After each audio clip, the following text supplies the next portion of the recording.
자, 선수들, 쌤이 이제 지금 말씀드리려고 하는 건 이거예요. 두 번째 주제, 여기입니다. 알겠습니까? 자, 근데 여러분, 여기는 내용이 이래요. 뭐, 이렇게 질서정연하게 딱 내용 정리가 됩니다. 제일 먼저, 이제 쪽발이들이 두 가지 주제가 나오죠. 1, 2, 3. 자, 여기가 식민통치제 일기입니다. 1910년대죠. 그 다음에 이제 여기가 뭡니까? 이게 3.1운동이 있죠? 3.1운동 이후에 여러분, 여기가 뭡니까? 1920년대죠? 식민통치제 2기가 되겠습니다. 그 다음에 이제 그리고 여기에 뭐가 있습니까? 중일전쟁과 태평양전쟁이 여기 있죠. 그래서 이제 여기가 이제 소위 말해서 3기, 일제 말기가 되겠습니다. 그래서 일제시대는 이렇게 1기, 2기, 3기로 나누어서 일제의 뭐라고? 식민지배 정책. 그 다음에 여러분 주요 시기별 뭡니까? 쪽발이들의 경제수탈 정책. 이걸 공부하는 게 첫 번째고요. 이 주제가 이제 첫 번째 주제고요. 그 다음에 이제 두 번째 주제는 이거죠. 거기에 맞서가지고 독립과 자유를 쟁취하기 위해서 우리 민족이 국내외 곳곳에서 뭡니까? 저항한 이야기들. 싸웠던 이야기들입니다. 그래서 여러분 유명한 게 뭡니까? 3.1운동이라고 하는 게 거족적인 민족저항. 이 얘기가 나오고요. 그 다음에 이제 두 번째로 3.1운동 직후에 등장한 대한민국 임시정부 이야기가 나옵니다. 그 다음에 이제 세 번째로 뭡니까? 자, 여러분 국내에서 일어났던 각종 민족운동. 뭐 예를 들어서 학생운동도 있고, 자, 그 다음에 무슨 신간에도 있고, 그 다음에 소작쟁이, 노동쟁이도 있고, 알겠죠? 그 다음에 무슨 여성운동도 있고, 형평운동도 있고, 이런 얘기들 나오죠. 그 다음에 그리고 여러분 해외입니다. 자, 해외는 이제 뭐, 주로 뭡니까? 바로 무장독립투쟁 말하는 거죠. 그래서 이제 20년대는 청산리 대첩 나오고요. 그 다음에 30년대 초에는 뭡니까? 한중연합작전 나오고요. 그 다음에 여러분 40년 이후부터 해방될 때까지 5년 동안, 자, 여러분 중국 곳곳에서 뭡니까? 한국 강복군을 조직해서 싸웠던 대한민국 임시정부 이야기가 나옵니다. 알겠죠? 자, 여러분 그래서 일제시대는 이 내용이 다입니다. 알겠죠? 질서정연하게 여러분들이 머릿속에 항상 이걸 명심을 하고 계셔야 됩니다. 이 중에서 여러분 요 부분을 이야기하고 있는 게 저거죠. 됐습니까? 자, 들어간다 이게. 자, 일제 식민지배 정책에 따라서 어떻게 난다? 1기, 2기, 3기로 나눈다. 알겠죠? 30년대 중반부터 45년에 일제가 패망할 때까지를 일제 말기라고 합니다. 알겠죠? 자, 여러분, 뭐 공부하기 쉽게 말하면 우리 제가 그 사부님이 근현대에서 가르치는 뭐 우리 배우는 학생들한테 맨날 하는 얘기지만 여기는 쪽발이는 개새끼다. 여기는 들개새끼다. 여기는 진짜 개새끼다. 이렇게 보시면 되겠습니다. 하여튼 쪽발이는 개새끼는 개새끼야. 근데 여기는 좀 들개새끼야. 자, 여기는 진짜 개새끼야. 알겠죠? 자, 여러분 그건 간다. 1910년대. 자, 이 얘기 알죠? 쪽발이가 1910년대 우리나라를 병합하고 나서 설치한 게 뭡니까? 조선총독부라고 하는 것이죠. 알겠습니까? 자, 여러분 조선총독은 대원 조선총독은 누구만이 임명될 수 있다? 육해군 현역 대장 중에서 임명되는 겁니다. 알겠죠? 자, 그 다음에 그리고 이 조선총독은요, 식민지배 조선, 그러니까 식민지 조선에 관해서는 일본 내각의 간섭을 받지 않고요, 내각의 통솔을 받지 않고 일본 천황 직속입니다. 입법, 사법, 행정, 군사 통수권까지 가지고 있는 식민지배 절대 권력자가 누구라고요? 이게 바로 조선총독이 되겠습니다. 제가 왼쪽에 조선총독 써놨죠? 보입니까? 써머리 왼쪽 날개 보입니까? 조선총독이 그런 존재가 되겠습니다. 이거 나중에 해방될 때까지 있었죠. 오빠, 1910년대 일제가 우리를 지배한 정책을 뭐라고 한다? 무단통치 또는 다른 말로 헌병경찰통치라고 합니다. 쪽발이들이 우리나라 딱 먹고 나서 얻겠다고 한국인들이 독립이나 저항이나 이런 건 꿈에도 꾸지 못하도록 군인경찰제, 헌병경찰제를 의해서 철저하게 뭡니까? 짓밟았습니다. 알겠죠? 쉽게 말하면 군인경찰제를 이용한 무력지배, 강압지배를 했던 게 바로 1910년대야. 그래서 자, 이런 뭐라고? 헌병경찰에게 뭘 주었습니까? 헌병경찰이 단순히 치안만 담당하는 게 아니라 어떻게 했다? 행정이나 사법에도 깊숙이 관여를 했습니다. 그래서 여러분들이 다 알고 있는, 자, 이런 게 중요한 힌트죠? 즉결처분, 자, 그 다음에 태형, 그 다음에 여기는 헌병경찰, 이런 단어가 들어가면 언제라고? 1910년대입니다. 어디 났어? 즉결처분 무슨 말인지 감 잡히지? 태형할 때 태가 뭐야? 우리 국사에서 고려 조선시대에 있었던 태장도유사 중에서 태가 뭐야? 볼기 때리는 거 아니야? 볼기. 엉덩이 때리는 거 아니야? 자, 이런 뭡니까? 우리나라도 가보기역 때 없어진 이 야만적인 태형을 부활시켜서 자기네 본국민들은 하지 않고 우리 식민지 조선인들에만 이 태형이라고 하는 야만적인 형벌을 부활시켰단 말이야. 개새끼들이. 알겠죠? 그러니까 개새끼지. 이게 1910년대야. 됐죠? 그 다음에 여러분, 이거. 자, 뭐라고? 자, 요거 제안한 게 보안법. 자, 요거 제안한 게 출판법. 요거 제안한 게 신문지법. 이런 걸 통해 갖고 뭐라고? 언론, 출판, 집회, 결사의 자유 등 뭡니까? 국민 기본권을, 식민지민들의 기본권을 철저히 박탈했고요. 됐습니까? 아까 백오인 사건에서 보듯이 뭐라고? 독립운동 세력을 철저히 탄압했던 게 바로 언제라고? 1910년대야. 됐죠? 그러니까 여러분 1910년대는 쪽팔리가 어떻게 했다고? 쉽게 말하면 이제 군인경찰제를 통한 무력지배, 강압지배. 알겠죠? 자, 그 다음에 식민지민들의 기본권을 철저히 억압했다. 상징되는 단어 3가지. 뭐라고? 헌병경찰, 직결처분, 태형처벌. 알겠나? 이게 1910년대야. 선수. 1번과 2번 사이에 뭐가 있어? 우리 민족의 거족적인 민족저항 뭐가 있습니까? 3.1운동이 있죠?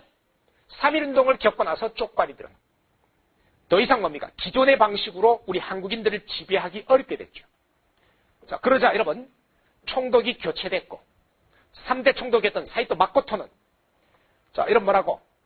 유화정책을 발표합니다. 그 유화정책이 바로 여러분 알고 있는 뭐라고? 문화통치가 되겠습니다. 자, 여러분 한국인들의 반발이 가장 큰 게 그러니까 한국인들의 반감이 제일 큰 뭐라고? 군인경찰제를, 헌병경찰제를 없애고 보통경찰제를 실시했습니다. 하지만 경찰관서의 수, 경찰 직원의 수, 경찰 예산의 수는 오히려 그전 시기보다 더 증가했습니다. 그래서 사부님이 이런 표현을 써놨죠. 경찰력은 오히려 강화되었다. 됐죠? 자, 그 다음에 갑니다. 이 문화통치는요. 쌤이 길게 이야기하는 것보다도 이거 분명히 뭡니까? 문화통치는 여기에 비해서는 상대적으로 유화정책이 맞습니다. 하지만 식민지배의 억압과 수탈이라고 하는 본질은 전혀 변하지 않았죠. 겉포장지만 바뀐 겁니다. 자, 여러분 뭐라고? 소수의 친일파를 회유해서 이 친일파들 이용해서 한국인들의 어떤 저항을 무화시키려는 그런 뭡니까? 유화정책은 유화정책인데 전혀 뭡니까? 식민지배의 억압과 수탈이라고 하는 본질은 바뀌지 않은 자, 민족 분열 정책이 되겠습니다. 오케이 말이? 이게 바로 뭐라고? 20년대 문화통치가 되겠습니다. 자, 그 다음에 여러분 자 2번과 3번 사이에 뭐가 있죠? 2번과 3번 사이에 뭐가 있습니까? 31년에 자, 여러분 쪽발이들은 대공황 이후에 이제 급속히 쪽발이들은 어떻게 됩니까? 군국주의와의 길을 겪게 됩니다. 뭐 여러분들이 좀 어려워서 잘 모르시겠지만 세계사에 보면 이런 게 나옵니다. 뭐 2.26 사변, 5.15 쿠데타 뭐 이런 말이 나옵니다. 자, 이런 뭐라고? 군부 강경파들이 여러 차례 쿠데타 정변을 일으키면서 이제 뭡니까? 정상적인 정당 정치가 종말을 고하고 군사내각이 성립되면서 일본은 이제 군국주의와의 길을 겪게 됩니다. 자, 여러분 일본의 군국주의는 자, 뭡니까? 자신들의 어떤 내부의 경제 위기를 돌파하기 위해서 뭘 선택합니까? 대외 침략을 선택하게 되죠. 31년에 만주 침략, 자, 그 다음에 37년에 중일전쟁, 그 다음에 41년에 뭡니까? 태평양 전쟁을 도발하게 되죠. 자, 여러분 그래서 30년대 중후반부터 45년까지 이게 일제말기인데 이때는 뭐라고? 이때는 자, 이런 뭐라고? 워랍니다. 워.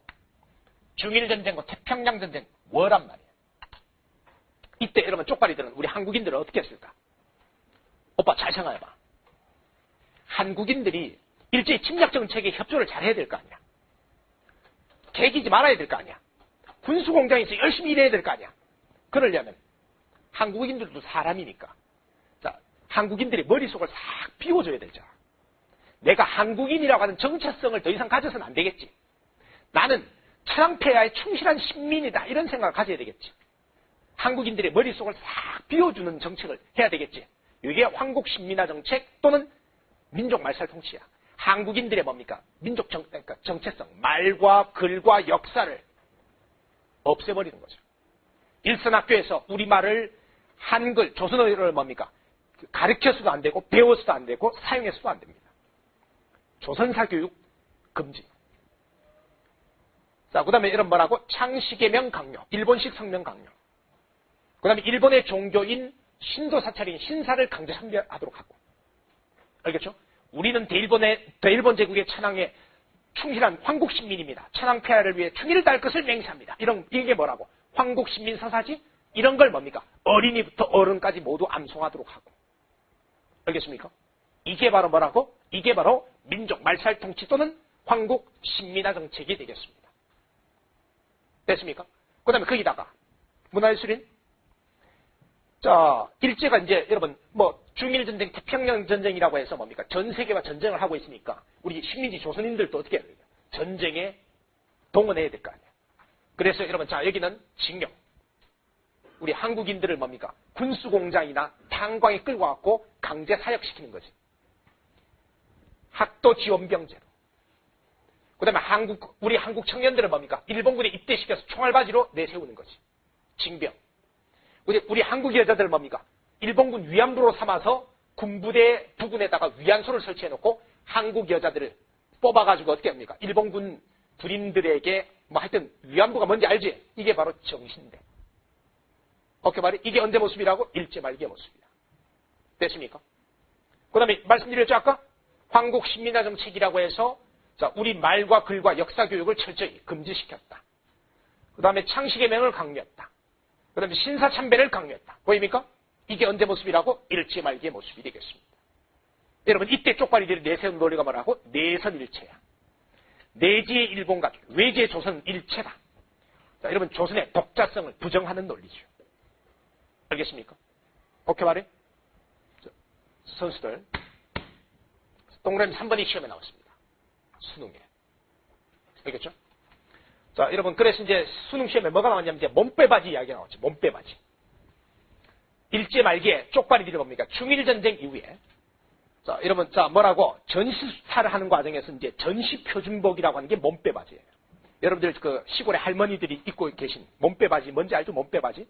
그 몸빼바지가 일제 말기에 자, 여러분 태평양 전쟁기에 일제가 전시표준복이라고 해갖고 여성들에게 간편한 이런 그 몸빼바지를 입고 뭐 열심히 뭡니까? 군수공장에서 일하라고 그런 것을 제정한 게 그게 유래거든요. 그걸 가지고 수능시험에 냈습니다. 알겠습니까? 자, 여러분 가로 1번에다가 작은 별표 하나 조져봐. 자, 이거 힌트 알겠지? 시험에 나오면 이게 나오든가 일기가 나오든가 이렇게 나올 거 아니야? 맞지?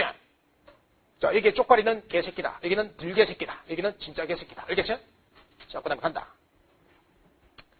가로 2번에 3.1운동이야. 자, 여러분 3.1운동은 가로 2번에 3.1운동은 별표를 2개를 치고 자, 옆에다가 3.1운동 몇 년인지 알지? 1919가 되겠습니다. 1919. 자, 근데 4번님이 3.1운동 전통적으로 제가 안 가르칩니다. 왜? 우리의 가슴 속에 유관순 누나가 있습니다. 그래서 3.1운동은 뭐 사실 뭐 딱히 제가 말씀드리지 않아도 여러분들이 여기 한번 읽어봐라.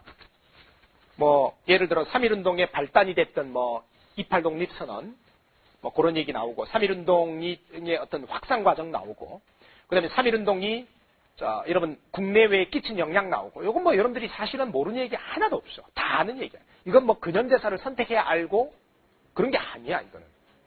이게 중학교 초등학교 때 배웠던 얘기고 한국인이라면 누구나가 해가고 다 듣고 있는 이야기지. 야 사부님 이거 설명해달라고 그러면 시간 되니까 내가 이야기할게. 할까? 이봐 문화예술인도 안 해도 된다 그러잖아. 됐지? 자 그래서 자 가로 3번으로 갑니다. 가로 3번 별표 하나 칩니다. 대한민국 임시정부가 되겠어. 자 자료 넘겨봐라. 자 여러분 3.1운동이 1919년 3월달과 4월달과 자, 여러분 심지어 이제 5월 중순까지도 일어났는데요. 3.1운동이 집중적으로 일어난 건 3월 1일부터 4월 10일까지입니다. 한 40일 동안 자, 여러분 자 전국 방방곡곡에서 3.1운동이 거세게 자, 불붙었습니다. 그 다음에 여러분 그리고 만주와 연해주, 일본 자, 그 다음에 심지어 미주 지역까지 자, 3.1운동이 곳곳에서 일어났습니다. 자, 여러분 이럴 때 자, 이런 자생적인 민족운동을 지도할 수 있는 지도기관이 있어야 되는 거 아니냐 라고 해서 국내외 곳곳에서 이렇게 임시정부가 쪼록쪼록 나옵니다. 이거 뭐 다 애워야 되는 거 아니에요. 근현대사에서는 이게 중요하지만 여러분들 교과서에는 이게 간단하게 처리되어 있습니다. 자, 이런 뭐라고? 연해주에서 대한국민의회. 그 다음에 상해에서 대한민국 임시정부. 자, 그 다음에 국내에서는 13도 대표들이 모여서 한성정부를 조직했습니다. 됐죠? 이게 언제라고? 다 셋 다 3월달과 4월달 이야기예요. 그런데 요 세 개 임시정부를 통합한 게 여러분들이 알고 있는 대한민국 임시정부야. 됐죠? 대한민국 임시정부야. 자, 그래서 갑니다. 여기는 한성정부의 법통을 계승하고. 알겠죠? 자, 그 다음에 여기 세력을 일부 임시의정원에 흡수하면서 대한민국 임시정부가 9월달에 통합됐는데요. 이 대한민국 임시정부는 중요한 표현이죠? 형광편. 삼권분립에 입각한 민주공화정체다. 삼권분립에 입각한 민주공화정체다. 한번 써볼까요? 얘들아, 삼권분립 밑에다가 자, 지금의 뭡니까? 국회에 해당하는 뭐라고? 임시의정원이라고 씁니다. 임시의정원. 컴마. 자, 여러분 지금의 행정부에 해당하는 뭐가 있습니까? 국무원이 있습니다. 국무원. 그 다음에 지금의 대법원에 해당하는 뭐가 있습니까? 법원이 있습니다. 그래서 우리나라 최초로 삼권분립에 입각한 민주공화제 정부가 뭐라고? 대한민국 임시정부가 되겠습니다. 됐죠? 자, 그 다음에 간다. 여러분. 이 대한민국 임시정부는 상해 본부를 둔 뭐라고? 망명정부죠. 자, 여러분 이들이 자, 여러분 다스려야 될 우리 국민들은 일제 식민지배의 한반도에 있죠. 그러니까 이런 뭐가 필요했겠습니까? 이런 자, 연락망이 필요했겠죠. 자, 여러분 만약에 지문을 읽었는데 연통제, 교통국 이런 단어가 나오면 뭐라고? 이건 대한민국 임시정부가 망명정부다 보니까 자, 여러분 자 국내 우리 동포들과 연결하는 연결 조직이 되겠습니다. 비밀 연결 조직이 바로 뭐라고?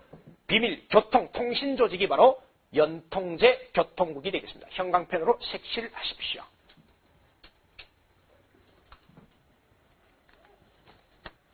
됐습니까?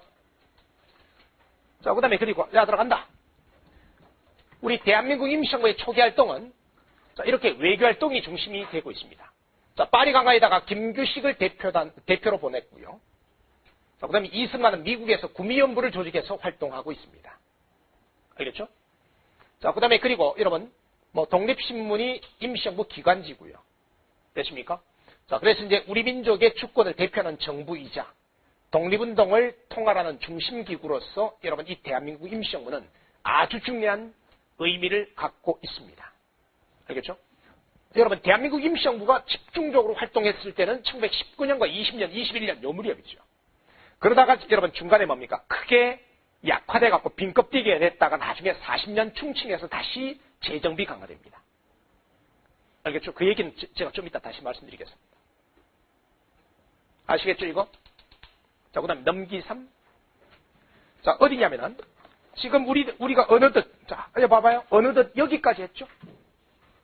자, 이게 지금, 뭐, 술술술 넘어가고 있죠? 이거 했습니다, 아까. 제가 요건 아직 안 했어요, 요건.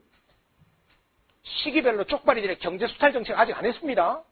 자, 그 다음에 그리고, 지금 이거 했습니다. 아, 이건 뭐, 했다라기보단 했다고 말하기는 좀 거시기 하고요. 짚어봤습니다. 자, 그 다음에 이제 그리고 나서 이제 우리가 요거까지 했습니다, 요거까지. 됐습니까? 자, 그러면 조금 그 뒤에 쌤이 그 순서가 좀 두섭긴 합니다만 교과서 순서대로 하다 보니까 이렇게 된 거예요. 이제 요점 정리하자면 이런데 교과서 순서로 하다 보니까 우리 교재처럼 좀 두섭시 돼 있는데 얘들아 요거 한번 볼까요 요거? 자 20년대요. 아디다스 20년대 3.1운동 이후에 국내민족운동이 아주 폭발을 해요. 무슨 뭐 청년운동도 있고요. 자, 그 다음에 이제 여성운동도 있고요. 그 다음에 이제 소년운동도 있고요. 그 다음에 이제 백정들의 평등권 요구운동인 형평운동도 있고요. 이런 것들이, 특히 뭐 이런 것들이 사회주의 영향받은 게 또 많아요. 사회주의 영향받아갖고 이런 것들이 이제 막 미친 듯이 터져나와요. 20년대. 알겠죠? 자, 그러면서 이제 20년대가 되면, 20년대 중반쯤 되면 민족운동 안에서 어떻게 갈라지냐면은 사회주의계, 좌파계하고 그 다음에 이제 민족주의계, 우파계하고 이렇게 갈라져요. 알겠죠? 오케이 말이? 자, 뭐라고? 이제 민족주의계. 알겠죠? 자, 그 다음에 이제 그리고, 야, 문화예술은 이제 왜 그래? 사회주의계, 좌파 이렇게 갈라져요. 알겠죠?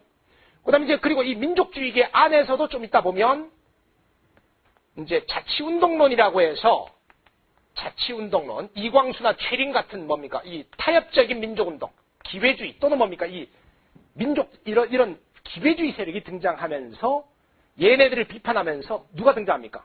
비타협적인 민족주의 세력 또는 다른 말로 이제 우리가 절대독립론이라고 하는데 절대독립론, 안재홍이나 이상재 같은 사람이죠. 그래서 이제 20년대 중반쯤 되면 이 모든 각 부문의 민족운동을 아우르면서 자, 여기는 이 자치운동론, 기회주의 세력에 맞서기 위해서 얘네하고 얘네가 서로 연대를 합니다. 알겠죠? 그래서 이제 얘네와 얘네가 연대를 한 것을 우리가 뭐라고 하냐면 민족유일당 운동이라고 하는데 이것의 결과물이 좀 이따 보면 뭐라고? 27년에 조직된 신간회라고 하는 단체가 바로 이 단체예요. 알겠죠? 그래서 이제 신간회는 1927년에 조직돼 갖고 31년에 해체될 때까지 만으로 4년 동안 활동을 했는데 아주 중요한 단체죠. 자, 이런 뭐라고? 지금 사부님이 이야기하는 이 신간회는 아까 우리 그 신민회 있었죠? 그 신민회하고 신간회하고 시험 둘 다 잘 나오는 겁니다. 우리 신간회는 우리 근현대사 심화선택 과목으로서 이 근현대사에서 이제 왕별이죠, 왕별. 매년마다 출제된 왕별입니다. 자, 이러면 갑니다. 우리 교재. 가로 3번에 동그라미 1번입니다. 별표 하나 줘주실까요? 자, 여기 한번 보세요, 여기. 여기 있나? 넘겨와라. 자, 이러면 신간회는요, 아까 뭐라고? 비타협적 민족주의 세력과, 자, 그 다음에 사회주의 세력의 연대 조직이 바로 뭐라고? 신간회가 되겠습니다. 자, 여러분, 누구에 맞서기 위해서? 자, 아까 자치운동론이라고 하는 누구? 기회주의 세력에 맞서기 위해서. 됐죠? 자, 여러분, 신간회는 전국에 자, 여러분 뭡니까? 전국에 140개 정도의 지회를 거느리고 있고요. 됐습니까? 자, 그 다음에 보시다시피 뭡니까? 이런 것들을 주장하면서 이렇게 노동쟁이나 소작쟁이나 동맹휴학, 학생들의 동맹휴학을 적극적으로 지원하는 등 20년대 후반, 30년대 초반에 있는 민족운동에 관련이 안 된 게 없습니다, 신간회가. 알겠죠? 신간회가 관련이 안 된 게 없습니다. 자, 여러분, 오른쪽에 신간회 3대 강령 나오죠? 자, 우리는 정치 경제적 각성을 촉구한다. 우리는 단결을 공고해야 한다. 우리는 기회주의를 일체 배격한다. 이게 누구라고? 이게 바로 신간의 3대 강령이 되겠습니다. 자, 신간이 내가 별표 몇 개 치라고 그랬냐? 하나? 약하다. 하나 더 쳐라. 자, 그 다음에 간다. 아까 제가 말씀드렸죠. 20년대는 뭐라고? 자, 여러분, 3.1운동 이후에 각 분야에서 민족운동이 활발하게 나왔는데 이 중에서 자, 이런 뭐라고? 국내 민족운동의 선봉대적 역할을 하고 있는 게 바로 여기는 학생들이 되겠습니다. 1926년에 여러분, 자, 마지막 황제였던 순종 황제의 장례식 날에 맞춰가지고 자, 이런 뭐라고? 동대문 일대에서 여러분 고보 학생들과 연희 전문 학생들 이런 학생들 수천 명이 뭡니까? 경문을 뿌리면서 대대적인 만세 시위를 벌였는데 이걸 우리가 뭐라고 한다? 이걸 우리가 60만세 운동이라고 합니다. 연도감각 좀 있어야 됩니다. 연도감각. 알겠죠? 자, 그 다음에 그리고 1929년에 전라도 광주입니다. 광주학생 항일운동이라고 하는 게 있어요. 자, 여러분 나주역에서 일어난 10월 30일 날 사건. 한일 학생들 간의 우발적인 충돌입니다. 쪽발이 곱비리가 훅구다라고 하는 새끼가 우리 조선여 학생 박기옥과 이동춘을 희롱했습니다. 그래서 이제 그러니까 박기옥의 사촌 동생이었던 박준채가 훅구다를 좁히면서 한일 학생들 간에 편싸움이 일어났는데, 자, 여러분 일제 경찰과 그러니까 이 광주 고보에서 어떻게 했다? 조선 학생들만 퇴학시키고 구속시켜 버렸단 말이에요. 자, 그러자 뭡니까? 지금까지 억눌렸던 민족 감정이 폭발하면서, 자, 여러분, 광주에서 일어난 동맹휴학 시위가 전국적으로 번져나가면서 3.1운동 이후에 최대의 바로 이 항일운동이 바로 이 광주학생 항일운동이 되겠습니다. 알겠죠? 자, 여러분, 이 광주학생 항일운동 당시에는 신간회가 조직적으로 개입해서, 자, 진상조선을 파견하고 진상보고대회를 조직하기도 하고 그렇습니다. 알겠죠? 자, 여러분, 갑니다. 이거. 60만세 운동 형광펜으로 스킬하시고요. 그 다음에 광주학생 항일운동 형광펜으로 색칠하시고요. 자, 이 둘 다 일제시대에는 굉장히 중요한 사건이었다. 이렇게 볼 수가 있겠습니다. 자, 여러분 사부님이 지금 왔다 갔다 해서 참 거시기 한데, 자, 지금 우리는 남은 건 요겁니다. 이 뭐라고? 해외. 아까 쌤이 해외는 임시정부를 제외하고는 전부 뭡니까? 임시정부는 주로 외교노선이 중심이었지만 임시정부를 제외하고는 만주와 중국 본토에서 자, 여러분 무장독립투쟁이 벌어지죠. 맞습니까? 자, 여러분 무장독립투쟁 중에서 여러분들이 아셔야 되는 거. 3.1운동 직후에, 자, 여러분 기억납니까? 3.1운동 직후에 동그라미 1번이 뭐라고? 이게 청산리 대첩이 되겠습니다. 20년 6월 달이죠. 자, 여러분 일본군 1개 대대병력을 맞아서 자, 여러분 홍범도 장군이 이끄는 대한독립군이 일본군 1개 대대를 격파했습니다. 그 다음에 그 직후에 동그라미 2번, 이게 바로 유명한 자, 여러분 독립운동사에서 길이 빛나는 청산리 대첩이 되겠습니다. 자, 선수들 여기 넘겨봐. 자, 선수들 1920년 자, 여러분 뭐라고? 20년 10월 21일부터 10월 26일까지 자, 여러분 5박 6일 동안 청산리 일대에서 김자진 장군이 이끄는 북로군정서와 독립군 연합부대가 자, 여러분 일본군 2만 명을 맞아 싸워서 자, 여러분 약 뭡니까? 1254명을 사살하고 3300명에게 중부상을 입힌 이게 바로 뭡니까? 이 독립운동사에서 아주 이 위대한 전투가 바로 청산리 대첩이 되겠습니다. 스킬한다.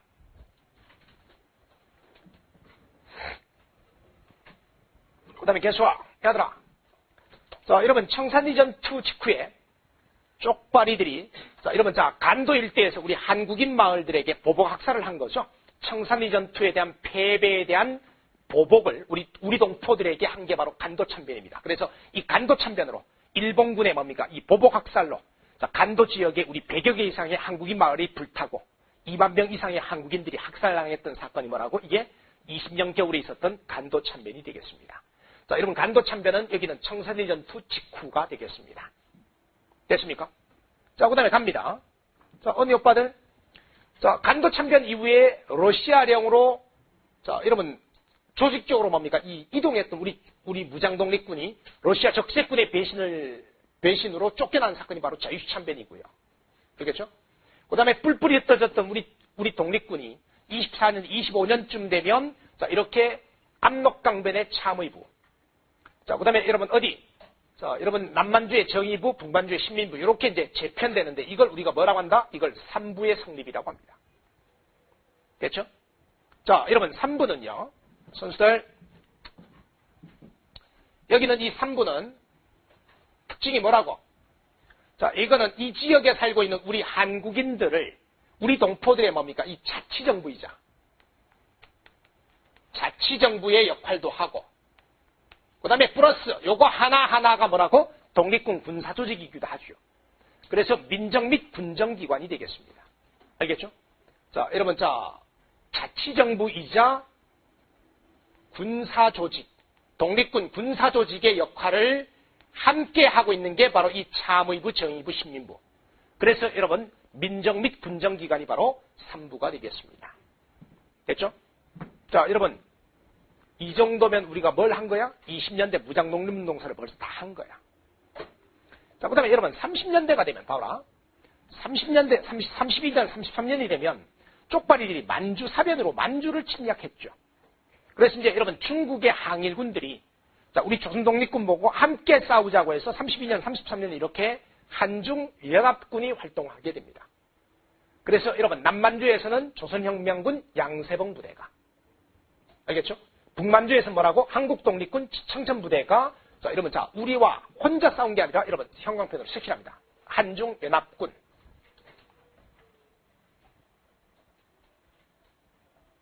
알겠죠? 이런 게 있고요. 자, 그 다음에 여러분 이거 너무너무 중요하죠. 의열당과 한인애국당. 자, 대원 얘네 둘의 공통점 뭐야? 개인폭력이죠. 이걸 그래서 의거활동이라고 하잖아. 개인폭력에 의해서 일제를 타격하는 거지. 자, 주로 뭡니까? 동척, 총독부, 그 다음에 일본 경찰서에다가 폭탄 던지는 거, 투탄활동, 투탄. 그 다음에 또 뭡니까? 일본군 고관, 일본 고위관리, 일본군 장성 등 뭡니까? 일본 요인들을 암살하고. 그 다음에 쪽발이한테 붙어갖고 우리 민족을 배반한 누구? 친일파들을 처단하는 활동을 벌이는 게 자, 이걸 주로 뭡니까? 군대가 하는 게 아니라 어떻게 한다고? 긴 의거 활동에 의해서 이렇게 하는 것이 자, 바로 이들인데, 자, 여러분, 좌파 계열은 의열단, 김원봉이 이끄는 의열단이 있고, 자, 그 다음에 여러분, 자, 우파 계열은 임시정부와 관련 있는 김구가 조직한 한인 애국단이 있습니다. 됐죠? 자, 여러분, 써라. 어떻게 쓰냐 하면은, 여기는 의열단은, 의열단 소속으로, 자, 동척에다 폭탄 던진 누가 있다고? 나석주 같은 사람이 있어. 됐지? 나석주 같은 사람이 있어. 그 다음에 여기 한인 애국단 소속으로 자, 이랑이 탄 마차에다 폭탄 던졌던 게 누구라고? 이봉창이 있고, 그 다음에 상하이에서 홍콩공원에서 어떻게 했습니까? 자, 여러분 그 도시락 폭탄을 던져서 일본군 장성과, 자, 그 다음 뭡니까? 이 고관 여럿을 폭사시킨 사람이 누굽니까? 윤봉길 의사가 되겠습니다. 윤봉길. 됐습니까? 그래서 여러분 이봉창과 윤봉길은 모두 봉봉브라더스라고 불리는 사람인데 한인 애국단 소속이 되겠습니다. 배후 인물은 누굽니까? 김구가 되겠습니다. 알겠죠? 오케이, 말이. 자, 그 다음에 선수들. 자, 중요한 거. 한국강복군 별표나 치십니다. 자, 한국강복군 별표나 치십니다. 자, 아까 쌤 뭐라 그랬어? 야, 자, 대한민국 임시정부가, 니네들이 알고 있는 대한민국 임시정부가 해방될 때까지 짱짱하게 활동 잘한 게 아니라 1919년에 만들어져 갖고 1920년, 21년, 22년, 23년 요때까지 한 2, 3년 정도 활동 잘하다가 23년 이후에 완전히 빈껍데기가 돼. 자, 완전히 빈껍데기가 됐다가 여러분 37년에 중일전쟁 이후에, 자, 여기는 윤봉길 의거와 중일전쟁 이후에 중국 정부의, 중국 국민정부의 적극적인 지원을 받아서, 자, 여러분 40년 충칭에서 임시정부가 재정비돼. 이걸 그래서 해방될 때까지 5년 동안 활동하던 그걸 우리가 충칭 임시정부라고 보통 불러. 그 충칭 임시정부 시절에 지도자가 여러분들이 알고 있는 그 김구 선생이야. 오빠! 맨디 오빠. 알겠죠?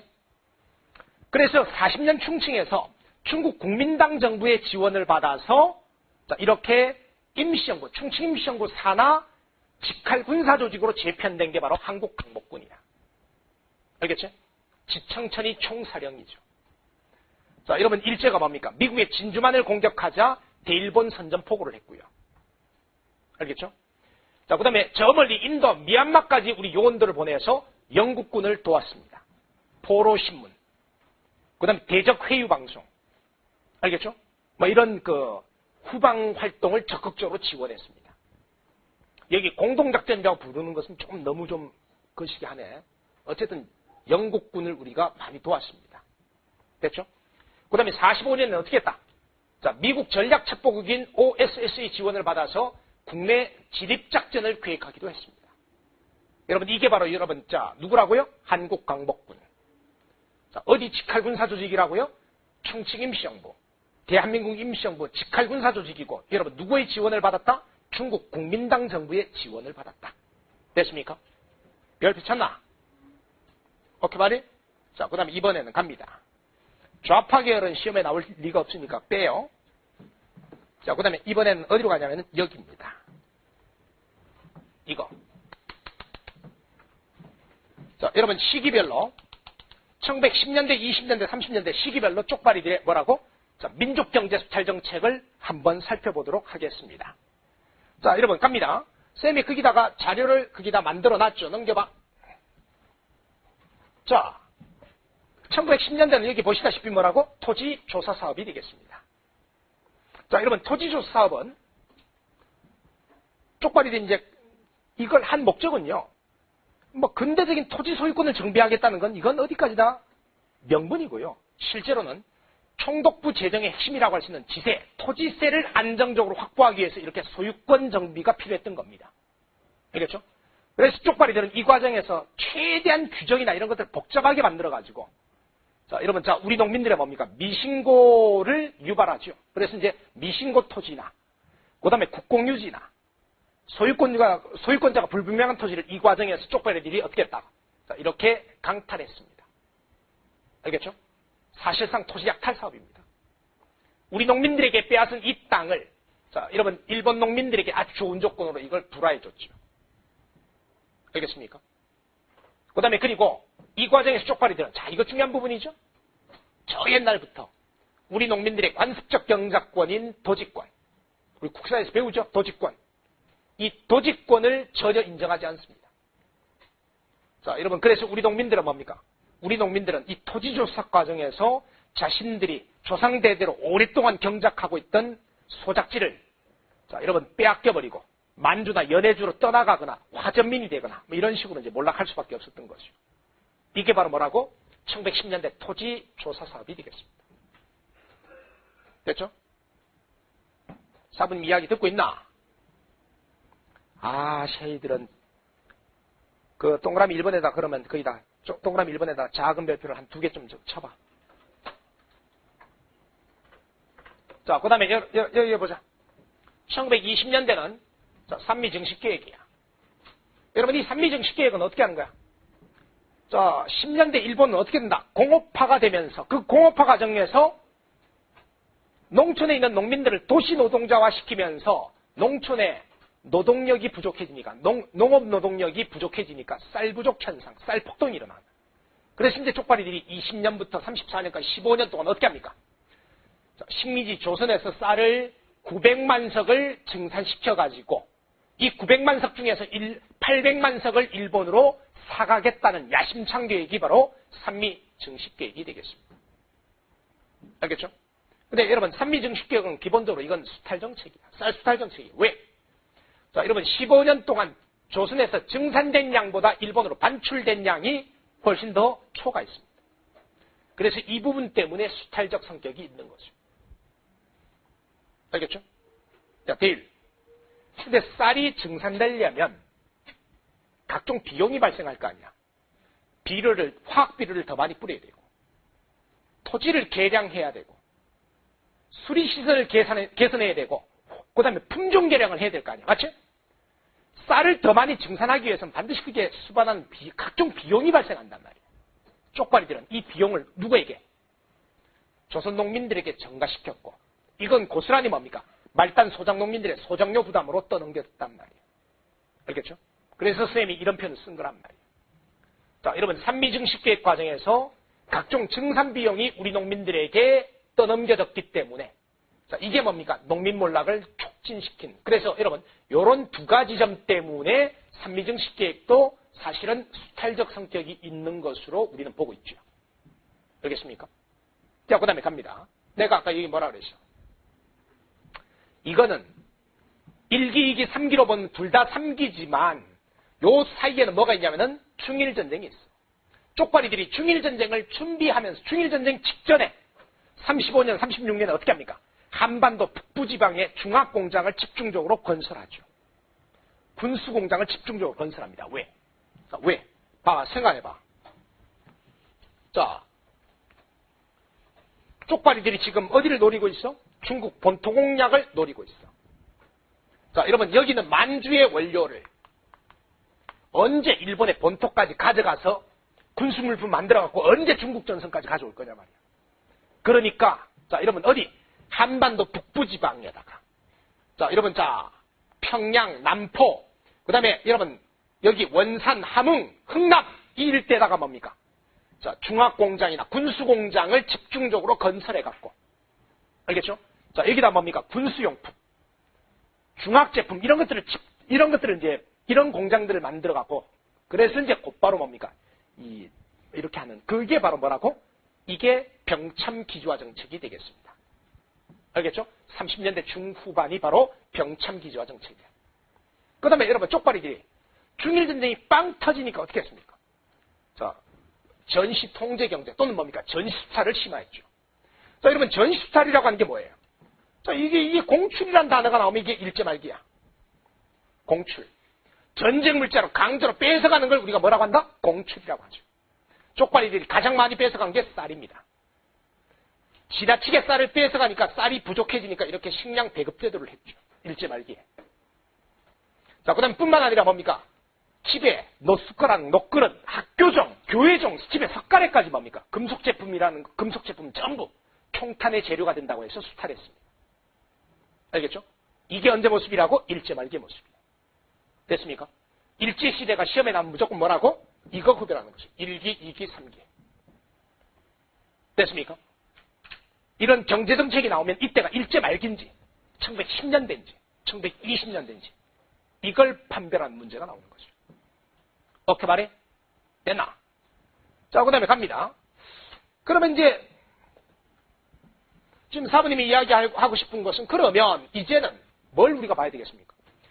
우리가 봤던 주제가 이게 경제 분야에서 쪽발이들의 경제 침탈을 소시기별로 살펴봤으니까 여기에 맞선 우리의 경제적 민족운동을 봐야 되겠죠. 다음 자료. 자, 물산장려운동이 있죠. 물산장려운동은 자 어디?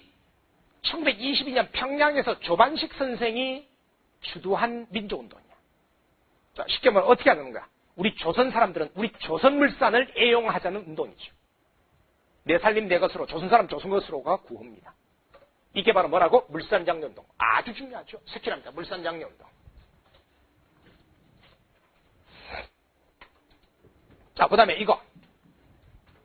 소작쟁이, 노동쟁이. 소작쟁이나 노동쟁이는 뭐 여러분들이 안 봐도 비디오겠죠. 노동자, 농민운동이니까 이건 누구의 적극적인 지원을 받았겠다? 사회주의 세력의 적극적인 지원을 받았겠다. 됐습니까? 그래서 이제 20년대와 30년대의 소작쟁이는 20년대까지만 해도 뭡니까? 소작료가 무거우니까 깎아달라 시발시발 하는 생존권 투쟁의 성격이 강했습니다. 알겠죠? 그러다가 이제 30년대 이후가 되면 어떻게 됩니까? 사회주의의 영향을 강하게 받은 정치적 성격이 강한 항일 민족운동의 성격이 강한 그런 소작쟁이로 발전하죠. 그래서 이제 여기는 뭐 요구가 뭐 예를 들어서 토지 분배, 동척 철폐, 뭐 일제 타도 뭐 이런 걸 요구하는 상당히 정치적 성격이 강한 소작쟁이가 발생하죠. 그래서 소작쟁이도 엄밀히 말하면 20년대 소작쟁이와 30년대 소작쟁이가 성격이 완전히 달라요. 알겠습니까? 자, 소작쟁이 중에서 대표적인 소작쟁이, 형광펜으로 색칠합니다. 전라도 신안군 암태도에서 일어난 소작쟁이, 암태도 소작쟁이 1923년 색칠합니다.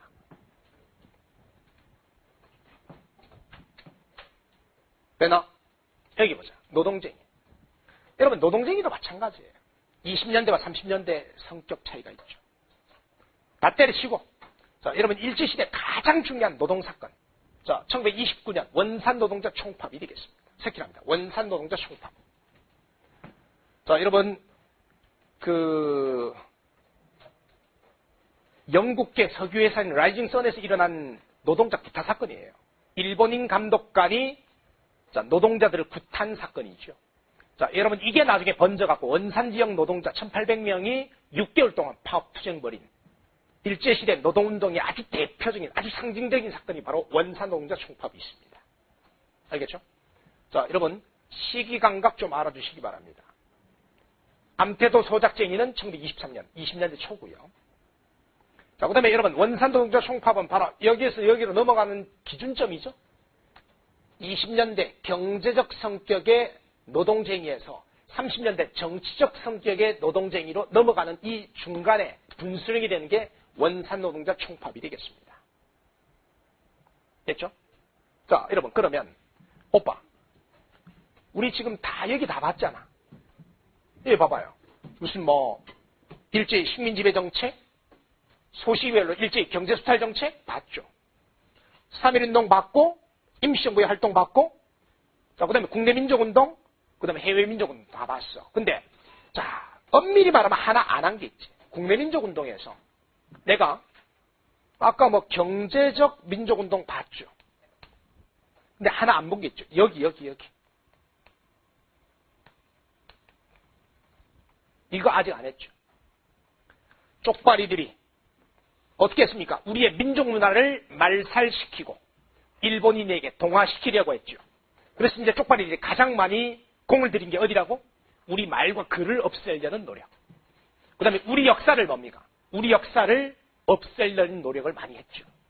여기에 맞서갖고 우리의 말과 글과 역사를 지키기 위해서 노력했던 사람들의 이야기가 나오죠. 시험 바칩니다. 알겠죠? 자, 여러분 일단 갑니다. 여기 자 봐봐, 넘겨봐. 여기 보면 뭐 한국사 왜곡에 다른 거 보고 여기 밑줄 쳐라. 조선사 편수회 조직. 여러분들이 조선사 편수회라고 하는 이 단체를 들으면 왠지 기분이 살 나빠야 돼. 이걸 보면서 여러분들이 흐뭇하면 곤란합니다. 이건 쪽발이들의 역사 왜곡 단체야. 알았지? 자, 그래서 쌤이 동그라미 2번 이게 작은 별표 2개를 쳐라.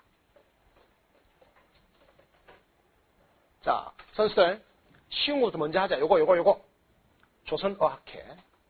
오른쪽 날개 있잖아. 오른쪽 날개 별표 하나 친다. 조선어학회는 1931년부터 42년까지 활동을 했는데, 자, 여러분 어떻게 했다? 우리의 말과 글과 그러니까 우리의 말과 글을 지키기 위해서 노력했던 단체지. 자, 어떤 게 있습니까? 이거. 한글 맞춤법 통일안을 제정했고요. 그 다음에 우리말 큰 사전 편찬을 시도했습니다. 야들아, 시도라고 했으니까 이거 결국 우리말 큰 사전 편찬이 안 된 거지. 일제가 조작한 조선어학회 사건으로 이 단체가 해체되면서 결국 요건 뜻을 이루지 못했습니다. 이게 바로 유명한 누구라고? 조선어학회가 되겠습니다. 됐죠? 자, 그 다음에 이거 받치죠. 동그라미 2번 받치죠. 자, 동그라미 2번 갑니다. 자, 여러분, 이런 일제 역사 왜곡에 맞서갖고 우리의 역사를 지키기 위해서 노력했던 사람들은 크게 이렇게 세 부류가 있어. 민족주의 역사. 이건 뭐예요? 우리의 민족 정신. 민족의식을 크게 강조한 사람들이죠. 그 다음에 여러분, 사회경제사학. 요건 뭐 안 봐도 비디오지. 이건 무슨 사상 영향받은 거야? 사회주의, 유물사관 영향받은 거지.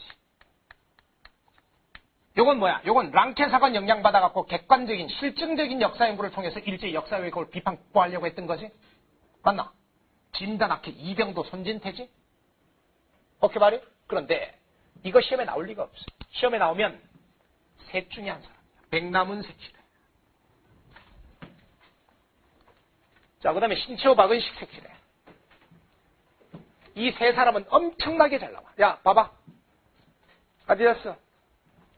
이 두 양반은, 이 양반은 뭐라고? 근대사 연구고, 이 양반은 뭐라고? 고대사 연구야. 그러니까 이 양반의 불멸의 저서가 조선상고사지. 조선상고사 말고 하나 더 써. 조선사 연구초.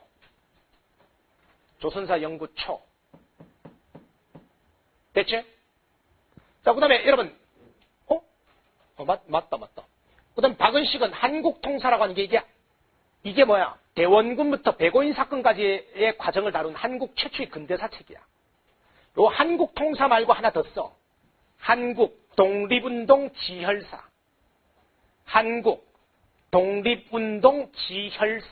한국 독립운동의 피로 쓴 역사다. 이런 뜻이야. 알겠지? 다시 한번. 자, 데일. 둘 중에서 민족 정신을 누가 난가고 누가 혼이야? 뭐야? 혼. 여기는 난가. 화랑사상. 난가 사상이야. 자, 여기 다시 한번 여기는 뭐라고? 혼. 여기는 뭐라고? 난가. 알겠지? 이것만 구별하시면 돼. 그 다음에, 야, 오빠. 자, 잘 구별해봐. 역사는 아와 비아의 투쟁이다. 누구야? 중학교, 초등학교 때 이런 거 다 배우잖아. 역사는 아와 비아의 투쟁이다. 아는 우리 민족, 비아는 외세야. 신채호잖아. 나라는 형, 껍데기요. 역사는 신, 정신이다. 누구야? 박은식이야. 알겠지? 아, 진짜. 야, 내 다 아는 줄 알고 옆에다가 이런 거 정리 안 하는데, 이거 진짜 이거 모르는구나. 알았어. 여름방학 교재에는 조금 반영을 좀 해야 되겠구나. 아, 니네들 이렇게까지 모르는 줄 몰랐어. 다시 한번. 야, 민수, 잘 들어. 여기는 근대사, 여기는 고대사. 알겠죠? 저서 외워야 돼. 여기는 한국통사, 한국독립운동 지열사. 여기는 뭐라고? 조선상고사, 조선사연구초. 그 다음 민족정신. 얘는 혼. 여기는 난가. 유명한 말은, 자, 여기는 뭐라고? 역사는 형, 아니지. 나라는 형, 역사는 신. 여기는 뭐라고? 역사는 아와 비아의 투쟁의 기록인 것이다. 구별되죠? 돼, 안 돼? 이거 구별되면 문제 다 푼다니까? 뭐, 별거 없어, 이게. 맨날 시험에 나온 게 그런 거야. 그 다음에, 근데 이거 조심해야지, 백남은. 백남은이 사회주의 영향받아갖고 이 양반이 식민사관의 정체성론을 비판 극복하려고 한 건데, 식민사관의 정체성론은 뭐냐면은, 우리나라가 저 옛날에 고대 이래로 생산력 발전이 늘 정체되어 있었고 낙후되어 있었다는 거야. 그래서 우리나라는, 자, 여러분, 원시 공동체 사회에서 생산력 발전이 되면 고대 노예제 사회. 여기서 생산력 발전에 의해서 중세 봉건제 사회. 여기서 생산력 발전에 의해서 근대 자본제 사회. 그 다음에 이제 그리고 나서 이제 미래 공산제 사회가 올지 말지는 모르겠지. 세계 모든 역사는 다 이렇게 역사 발전의 법칙성이 이렇단 말이야. 마르크스가 한 얘기야. 그런데 쪽발이들은 우리나라는 유일하게 우리나라만 뭐가 없대. 우리나라는 저 고대 이래로 생산력 발전이 늘 정체돼 갖고 왔단 말이에요. 그래서 우리나라는 아예 여기 단계가 중세 봉건 사회 단계가 아예 형성되지 않았대. 강화도 개항 이후에 일본에 의해서 그 자본주의가 이식되면서 우리는 비로소 근대적 발전을 하기 시작했대. 그러면 백남은 선생은 사회주의자고 이 사람은 유물사관에 입각해서 그러면 어디를 밝혀야 될까? 여기를 우리나라도 여기가 정상적으로 여기가 형성됐음을 밝혀야 되겠지. 그래서 이 양반이 조선의 사회경제사를 연구한 거야. 그래서 우리나라도 자 세계사적 법칙성에 입각해서 사회경제적 발전 과정을 거쳐왔다는 걸 증명해갖고 자 여기는 뭐 정체성을 비판 극복하려고 했단 말이야. 이게 누구? 백남은이 되겠습니다. 알겠죠? 아 표정들 구리구리하고 일단 그러면 쌤하고 페이지 218쪽에 467번 페이지 222쪽에 1, 6, 11 자 얘들아 쌤하고 이거 거꾸로 한번 가보세요. 거꾸로 여기 11번 문제 봐봐. 11번 문제 223쪽에 11번 문제 봐봐. 자, 여러분, 요 정도 난이도를 생각하시면 돼. 이게 누굴 것 같아? 이게 백남은이야, 백남은. 알겠지? 쉽게 말하면, 일제 식민사관의 정체성을 비판하면서 우리 조선사도 이렇게 세계사적 보편성에 입각해서 나름대로 체계적으로 발전해 왔다. 라고 하는 것을 강조함으로써 식민사관의 정체성론을 비판 극복하려고 했던 게 이게 백남은이야. 그래서 여러분 백남은은 정답이 5번이지. 정답이 5번이지. 쌤하고 선택지 동그라미 3번 누구야? 신채호. 4번 선택지 누구야? 박은식. 맞나? 자, 신채호는 난가사상, 화랑사상. 박은식은 혼, 국혼. 알겠지? 자, 그 다음에 간다. 이번에는 6번 문제. 자, 여러분 6번 문제 봐봐. 이 사람 누구야? 6번, 여기서 222쪽에 6번 문제. 이 사람 누구야? 아니, 국혼이라고 그랬잖아. 나라는 멸할 수 있으나 역사는 멸할 수 없다. 나라는 형이고 역사는 신이다. 그러니까 누구야? 박은식이지. 1, 2, 3, 4, 5번 중에서 박은식 몇 번? 아까 그러니까 쌤이 이런 거 외우라니까. 한국통사, 한국독립운동 지열사. 여기는 뭐라고? 조선상고사, 조선사 연구초. 정답 몇 번? 5번이야. 여러분들이 아직은 찾아보고 풀 수밖에 없죠. 근데 익숙해지면 이게 보일 겁니다. 5번이 정답이죠? 동그라미 2번 누구라고? 동그라미 2번. 누구라고? 신채호가 되겠습니다. 신채호. 됐죠? 자, 그 다음에 1번 문제. 자, 여러분. 묘청의 난에 대해서 이런 평가를 내린 사람이 누구라고? 단재 신채호 선생이야. 단재 신채호야. 어디에서? 여기는 조선상고사라고 하는 책에서. 맞죠? 자, 여러분 그러면 1, 2, 3, 4, 5번 중에서 신채호 찾는 거지? 독사신론이라고 하는 책을 썼는데 이 독사신론이 나중에 뭡니까? 여기는 일제시대 민족주의 역사의 어떤 토대를 제공했던 책이 바로 독사신론이에요. 그래서 여러분 동그라미 2번이 정답인데요. 동그라미 3번하고 5번이 누군지 말하고 가자. 동그라미 3번 누구야? 누구? 백남운. 맞습니까? 백남운. 그 다음에 동그라미 5번 누구야? 박은식. 맞나? 박은식. 자, 여러분. 그러니까 여기가 얼만큼 중요한지 알겠죠? 계속 문제 나옵니다. 계속 문제 나옵니다. 자, 근데 정작 수능에는 아직 안 나왔어. 평가원만 계속 나온 거야, 평가원만. 알겠죠? 자, 그 다음에 다시 돌아와. 여기 4번부터 먼저 하자, 4번. 218쪽의 4번 문제. 이게 아까 여러분 전시표준복. 몸빼바지야, 몸빼바지.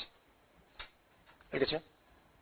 그래서 이 문제도 사실은, 이 문제는 어떠냐면은, 요해 코드는 뭐냐면은, 근현대사와 국사를 같이 선택한 사람은 유리하고, 그 다음에 국사만 하는 애들은 분리하면 안 된다라고 하는 게 그때 출제할 때 그때 그 출제위원들 사이에 서로 이렇게 공감대가 그거였어. 그래서 이 문제는 근현대사를 하는 애들도 유리한 문제가 아니야. 근현대사를 하는 애들도 이건 교과서에 없는 거고, 그냥 이제 당시에 그냥 시대 상황을 대충 이제 짐작해서 푸는 문제지. 알겠죠? 근데 이번 수능부터, 이번 여러분들 한 해 선배들 수능부터 확실하게 근현대사 다운 문제를 내. 국사에. 그래갖고 국사와 근현대사를 같이 하는 애들이 유리하게끔 돼 있어. 그게 출제위원들 사이에서도 합의가 됐어. 그래서 이제 국사와 근현대사를 같이 하라는 얘기를 하는 거야. 최소한 한 문제나 두 문제 정도는 좀 분리할 거야, 아마. 그래도 이제 어떻게 이렇게, 그것 때문에 근현대사를 이미 다른 과목을 하고 있는 따로 어떻게 할 수는 없고요. 이렇게 해갖고 계속 메워나가야죠. 충분히 메워질 겁니다. 알겠죠? 그래서 여러분, 자, 이게 몸빼바지를 말하는 거고, 이건 자, 시대적 배경 뭐라고? 일제 말기. 이때는 뭡니까? 전쟁 시대이기 때문에, 자, 이 전시표준복으로 일제 당국이 이걸 권장했었다는 거죠. 자, 여러분 정답 몇 번입니까? 5번이 되겠습니다. 됐죠? 자, 그 다음에 간다. 자, 여러분, 자, 6번 문제. 여러분, 엄밀히 말하면 6번 문제는 뭐 하는 거예요? 근대사와 전근대사를 결합시키는 주제 문제죠. 자, 가를 봤으니까 가가 바로 뭐예요? 자, 양전사업이죠. 자, 여러분, 조선시대는 20년마다 이렇게 양전사업을 하고, 그 결과 뭡니까? 양안에, 토지대장이 양안에다가 등록을 합니다. 맞죠? 그 다음에, 그리고 여러분, 나는 뭡니까? 이건. 자, 토지 소유주는 조선 총독이 정하는 기간 안에 토지의 소재, 지명, 자본호 등을 얻게 된다. 스스로 신고해야 된다.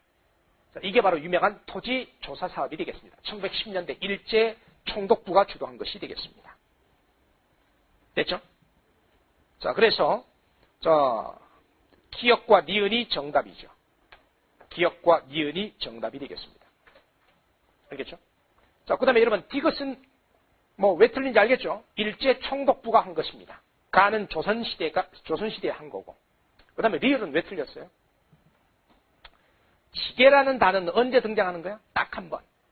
자, 우리 아까 배웠죠? 대한제국 광무기역 때 미국인 측량기사를 초빙해서, 자, 여러분 전국적인 양전 사업을 하고 그 결과 지게라고 하는, 자, 근대적인 토지 소유 문서를 발급을 했었다. 물론 이제 전국적으로 다 된 건 아니지만 일부 지방에서 이렇게 했었습니다. 알겠죠? 그래서 지게라고 하는 것은 조선 총독부에서 한 게 아니라 언제? 대한제국 시기에 한 겁니다. 알겠죠? 자, 그래서 여러분, 요 문제까지도 뭐 충분히 풀 수 있죠. 근데, 자, 이번 수능에 이 7번 문제가 나왔습니다. 이 7번 문제는 이거는 근현대사를 한 애들만 풀게 돼 있는 문제예요. 알겠죠? 그래서 이제 그런 걸 앞으로 이제 조금 더 지엽적으로 나오니까 선생님이 여름방학이나 파이널쯤 되면 이런 걸 조금 더 구체적으로 정리해 보겠습니다. 알겠죠?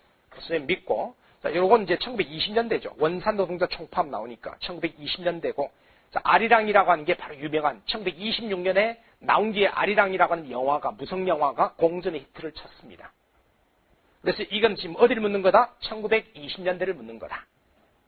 그래서 1920년대는 사회주의 영향받은 문학에서도 신경량파 문학, 카프라고 해서 조선 프롤레타리아트 문학단체라고 해서 신경량파 문학, 사회주의 경향의 문학이 20년대 중반에 상당히 유행을 했었습니다. 그래서 3번이 정답이 되겠습니다. 이게 근현대사를 선택하는 학생들이면 이 문제가 아주 껌이겠죠. 아주 쉽겠죠. 그런데 근현대사를 선택하지 않고 국사만 하는 친구들은 이게 교과서 어디 찾아보면 이 비슷한 게 있습니다. 근데 하도 구석탱이에 박혀 있는 거라 그 정도 공부하려면 상당히 꼼꼼하게 공부했었어야 되는 거죠. 그래서 이제 이런 문제가 요즘에 최근에 이제 나오기 시작했다는 거기 때문에 저도 여기에 맞게, 자, 요런 경향에 맞게 여름방학이나 파이널 정도 되면 이걸 조금 더 정리해 보도록 하겠습니다. 알겠죠? 자, 여러분 10분 쉬고 현대에서 들어가겠습니다.